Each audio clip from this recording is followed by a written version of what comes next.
for a creator, do you really need 1,000,000,000 superfans? Or maybe you just need 1,000 to give you $100 a month or a year. That's already 100K. For a creator, I think they'd be very happy with that. Oh, for sure.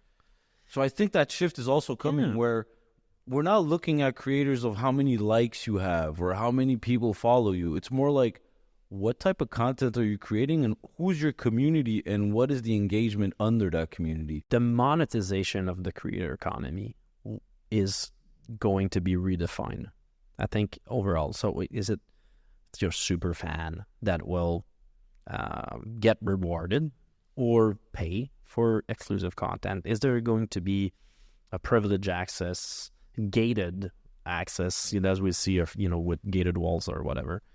So I think it's going to be interesting how the monetization will happen, and I don't think what's happening right now is sustainable because let's be honest, platforms are making money out of our creativity, so they will have to have a better split, or new people will take ownership of what they're doing. And you see, with some blockchain and Web3 communities, people are like, traceability and ownership. So I hope you see that type of, movement going, and you see other, with Patreon and other, platform that you've got, paid communities. So I think it's hard for me to say, do you have to, spend more time and attention on super fans? I think it's, how you want to build your ecosystem around you.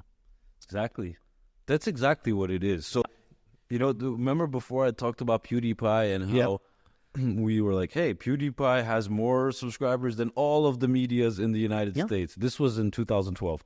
So those were channels. Now PewDiePie is a channel or Jimmy's a channel. These are channels. But the only thing the difference that I think is going to rise is Alphabet and YouTube going to control those channels, or are those channels going to be independently owned and controlled themselves?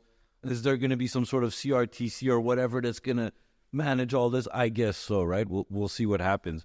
But I would like to be part of that solution somehow for the future, because when I started, this is what I used to do. YouTube wasn't monetized.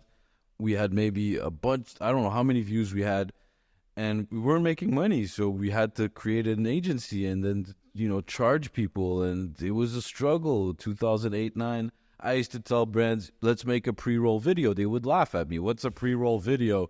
And now they Azad, have you heard of a pre-roll video? I'm like, yeah. It's like, so let's not forget that the platforms that run all of this is nothing more than just marketing and advertising. Literally advertising. Let's not even say marketing. Advertising dollars. Oh, excellent. One more thing, and I will let you go, my friend. Like a CRM, or it could be anything, really. It could be a phone app or a computer. I've seen one. I'm seeing, right now there's one thing, one movement that I'm seeing that I'm really interested.